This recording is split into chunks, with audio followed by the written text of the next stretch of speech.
Subscribe करें और bell दबाएं ताकि कोई खबर रह न जाए। इंसाफ आ गया है, इंसाफ हो रहा है। अब देखते हैं कि ये कहीं पर नैब का वो मामला तो नहीं है। मैं तो बहुत ही एक ऐसा एंगल आपके सामने रखना चाह रहा हूँ कि नैब में जितने भी लोग अब तक पिछले पीटीआई की गवर्नमेंट के अंदर गिरफ्तार हुए हैं, बहुत शोर शराबा होता है, बड़ा ज़बरदस्त किस्म का इन्वायरमेंट बनता है, लेकिन बाद में ज़मानत हो जाती है। नैब की प्रोसिक्यूशन बहुत वीक रहती है। इस पर मैं बात करूंगा। अजहर सिद्दीक साहब हमारे साथ मौजूद हैं, बड़े अहम वकील हैं, लेकिन उससे पहले भी मुझे बात करनी है। असद खरल साहब हैं, सीनियर सहाफ़ी हैं, इनकी एप्लीकेशन थी।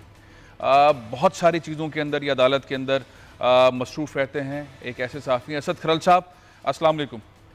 जी वालेकुम अस्सलाम। असद खरल साहब, जो सोच नहीं सकते थे वैसा हो गया। सोच नहीं सकते थे कोई मीर शकील रहमान को। मैं आपके साथ कई दफ़ा कोर्ट में भी गया, आपने हिम्मत नहीं हारी, आप लगे रहे और एक ऐसे फिरौन को आपने गिरफ्तार करवा दिया है कि पहले तो मैं आपको कहता हूं कि इस मुल्क में कुछ भी हो सकता है। अगर पीछे लगे रहे, मेहनत करते रहे तो हो सकता है। कोई सोच नहीं सकता था शकील रहमान को गिरफ्तार करना मुमकिन नहीं था, लेकिन वो आज हवालात के अंदर है। देखिए, बिलाखिर कानून जो है वो हरकत में आता है, लेकिन मीर शकील रहमान साहब के बारे में कोई इसलिए नहीं सोच सकता था कि जितने भी हुक्मरान गुजरे हैं, अभी आपने नवाज शरीफ साहब के नाम लिया या जरदारी साहब हैं, ये जो हुकूमतों की कमजोरियां इनके पास होती थी और उसी चीज को ये एक्सप्लॉइट करते थे और उसी वजह से उन हुक्मरानों को ये ब्लैकमेल कर लेते थे। मैं समझता हूँ आज अगर ये गिरफ्तारियां हो रही हैं या शकील रहमान भी गिरफ्तार हुआ है, तो इसके लिए मौजूदा जो हुक्मरान है और नैब के जो मौजूदा चेयरमैन है, उनको भी क्रेडिट देना बनता है। क्या आप सोच भी सकते हैं, जिस तरह आपने कहा कि शकील रहमान जो है जिनके ऊपर 28 साल की आज भी उनके ऊपर सजा मौजूद है गिलगित बल्तिस्तान की कोर्ट से, कितने केसेस के अंदर वो इश्तहारी थे, लेकिन उसके बावजूद वो दंदराते फिरते थे, किसी की जरूरत नहीं थी उनको हाथ भी लगा सके। आज अगर वो गिरफ्तार हुए हैं तो मैं समझता हूँ कि ये रूल ऑफ लॉ है। आज कानून की अमलदारी है और अदारे आजादाना काम कर रहे हैं। आज के हुक्मरान इनकी ब्लैकमेलिंग का शिकार नहीं है। आज के इदारा जो चेयरमैन नैब है, जिसको ब्लैकमेल करने के लिए इन्होंने कितने ही सीरीज ऑफ प्रोग्राम किए, वो सरेंडर करवाने के लिए, या ये चीजें इनको जब पता चला इस तरह की कंप्लेंट्स हमारे खिलाफ नैब में पेंडिंग है, तो इन्होंने बहुत शद्दोमर्द से कंपेन चलाई, चैनल को बतौर टूल इस्तेमाल किया, अखबारात के जरिए। मैं उस तरफ आता हूँ, असद खरल साहब उस तरफ आता हूँ। असद, आप मेरे साथ रहिए।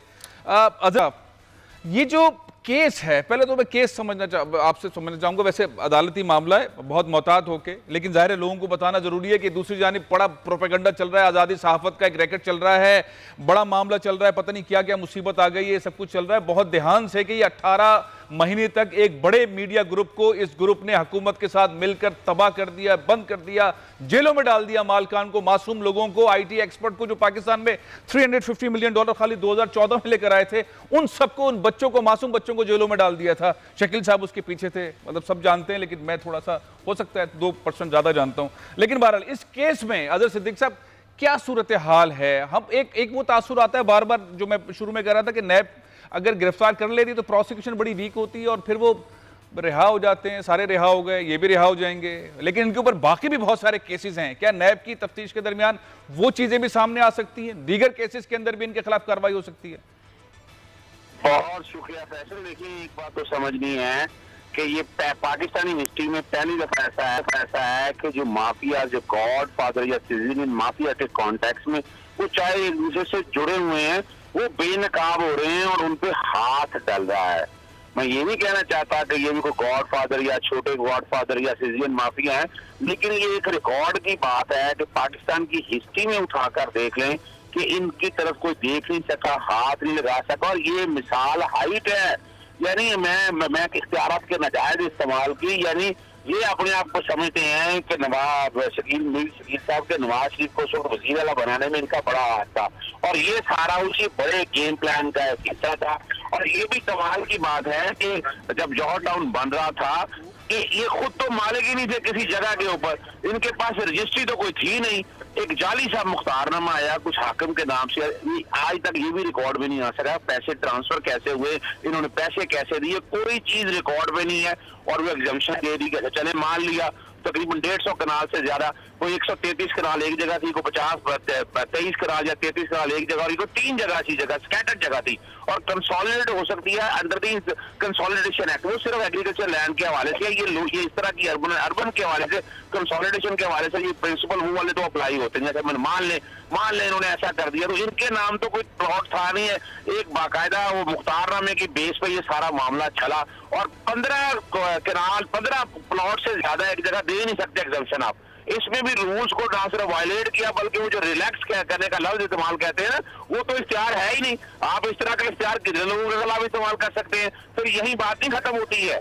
फिर उसके अलावा अगर आप देखें, कोई 4 साढ़े 4 कनाल की सड़कें थी उसके अंदर, वो जो रास्ते थे लोगों के, और वो शामिल कर लिए, वो साथ शामिल कर ली है। पर यही बात नहीं रुकती है फैसल साहब, ये तो सिर्फ अभी अब हम एलडीए और इस कॉन्टेक्स्ट में देख रहे हैं ना, तो कितने करोड़ों का या कितने पैसों का नुकसान हुआ है। उसके अंदर जो गैस पाइपलाइन जो बिछी है, उसके अंदर जो वापडा की लाइन जो मिली है, उसके अंदर जो बाकायदा टेलीफोन के जो कनेक्शन लगे होंगे, उसके अंदर जो दरख्त लग गए, जो माली जो पीएचए या कोई और काम करता रहा होगा। मुझे अदर सोहेल साहब ये बताएं कि और मुकदमात में भी जो इनके इसके ऊपर 200 के करीब मुकदमात हैं, और भी तफ्तीश अगर हो तो उसमें भी गिरफ्तारी अमल में आ सकती है? मतलब एक तो बड़ा वाजे है, जो गिलगित बल्तिस्तान के हवाले से इनको बाकायदा वहां बगावत के मुकदमे में सजा हुई थी, वो सजा के हवाले से सजा आज तक इम्पैक्ट है, किसी ने पकड़ने की जरूरत नहीं की हो गई। मैं आपको आप मेरे साथ ही रहे अदर सिद्दीकी साहब, एक और मामला है, एक आप मेरे साथ रहे, मैं आपसे दोबारा भी बात करूंगा। अकील करीम रेड्डी साहब पाकिस्तान के बड़े बिजनेस टाइकॉन है, मेरे साथ मौजूद है। अकील करीम रेड्डी साहब, एक बहुत सिंपल सा सवाल है, आपके दोस्त कहा जाता है इमरान खान साहब को, एक तकरीब में इस गवर्नर हाउस के अंदर उन्होंने फरमाया कि मैं एक तरमीम कर रहा हूं नैब ऑर्डिनेंस के अंदर, अब जो है बिजनेसमैन को गिरफ्तार नहीं किया जाएगा। कल हमने कोर्ट में देखा, एहतजाज एहसन साहब बहुत बड़े बैरिस्टर हैं पाकिस्तान के, उन्होंने ये नहीं कहा कि ये सहाफ़ी हैं, मीर शकील उर रहमान का सहाफ़ी का नहीं कहा, मीडिया हाउस के मालिक का नहीं कहा, उन्होंने कहा ये ताजिर हैं, बिजनेसमैन है, और इसके तहत नैब इन्हें गिरफ्तार नहीं कर सकती, नैब नहीं गिरफ्तार कर सकती इन्हें। नैब ने गिरफ्तार कर लिया। आज तो जो उनके वकील हैं शकील उर रहमान साहब के, वो इन्हें ना सहाफ़ी कह रहे हैं ना मीडिया ओनर कह रहे हैं, वो तो कह रहे हैं बिजनेसमैन हैं। और मैं चाहता हूं कि आपको एक छोटा सा क्लिप दिखाऊं कि किस तरह सुप्रीम कोर्ट के अंदर खड़े होकर शकील उर रहमान ने कहा कि मैं जनाब अली बिजनेस हम फॉरगेट अबाउट जर्नलिज्म। क्या कहा था शकील उर रहमान साहब ने, जरा सुनिए सुप्रीम कोर्ट के अंदर। कारोबार है और हम हलाल से ये कमाना जानते हैं, तो हम अपना कारोबारी नुकसान में नहीं करूंगा। अभी forget about journalism, forget about journalism, forget about journalism. Aqeel Karim Reddy साहब ये कहते हैं कि मैं बिजनेसमैन हूं, कोर्ट में जा रहे हैं मैं बिजनेसमैन हूं, मुजाहिरे करवा रहे हैं मैं सहाफ़ी हूं, आज़ादी सहाफ़त का मसला बना हुआ है, आप एक बड़े बिजनेसमैन हैं, आप इस बिजनेसमैन को सपोर्ट करेंगे? गिरफ्तार हो गए ये। मैं आपको एक बात बताऊं, अल्लाह ताला के यहाँ देर है अंधेर नहीं, ये आप ज़हन में रखें जी। जो कुछ उन्होंने बोया वो काट रहे। ये सारी चीजों का हल है। आप ये बताएं, इतना बड़ा मीडिया पोल जब आ रहा था, कितनी साजिशें हुई उसके खिलाफ, आप सोच सकते हैं? बहुत ज्यादा। कितने लोगों की रोजगार तबाह हुई, पूरी इंडस्ट्री इफेक्ट हुई है बिकॉज ऑफ एक जो गलत तरीके से बोल को गलत रास्ते पे फंसाया गया। और ये इतने ताकतवर थे कि ये हमेशा रेगुलर बेसिस पे ये सब काम करते थे, इनकी पकड़ नहीं होती थी। हालांकि इनके हाथ साफ नहीं थे, लेकिन चले, हम ये कहते हैं अल्लाह का शुक्र है, लोगों को एहसास होना चाहिए कि भाई आप जो बोओगे वो आपको काटना पड़ेगा, अगर आप गलत करोगे तो भुगतना पड़ेगा। ये बस काफी है मेरा ख्याल है इनके लिए कहने। अच्छा, ये जो मामला अदालत के अंदर एज अ बिजनेसमैन हम देख रहे हैं, सारे बिजनेसमैन हो, जो लोग भी नैब गिरफ्तार करती है वो बाद में रिहा हो जाते हैं, मुसलसल रिहा हो जाते हैं, ये भी रिहा हो जाएंगे। देखें, मैं आपको बताता हूँ, नैब का जो कानून है ना, उस कानून में कुछ चीजें ऐसी हैं कि पहले तो उनके पास बिफोर इन्वेस्टिगेशन पावर बहुत होते हैं, जब वो इन्वेस्टिगेशन में चले आते हैं तो उनके पास अच्छे वकील नहीं होते, प्रोसिक्यूशन वीक। और जारी बात है कि नैब के पैरोल पे जो वकील होते हैं वो कोई बहुत अच्छे वकील नहीं होते हैं, जिनकी छोटी मोटी प्रैक्टिस होती है वही उनके पैरोल पे होते हैं, फीस भी उनकी तरफ से बहुत बड़ी नहीं दी जाती। और जो बिजनेसमैन के वकील होते हैं बहुत स्ट्रॉन्ग होते हैं। तो ये बहुत बड़ा मुश्किल मरहला होता है नैब के, कि वो उससे कैसे जान छुड़ाए। अपने हद तक तो जो इन्वेस्टिगेशन में उनको जो काम करना होता है वो कर जाते हैं। जब ये मामला कोर्टों में चला जाता है तो फिर नेप काफी वीक हो जाती है।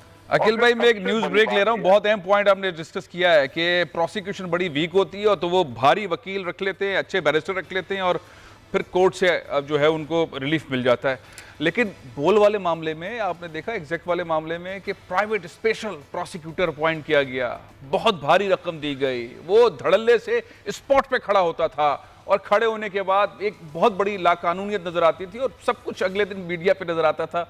बहुत सारी चीजें ऐसी होती थी, तो याद आ रही। सब्सक्राइब करें और बेल दबाएं ताकि कोई खबर रह न जाए।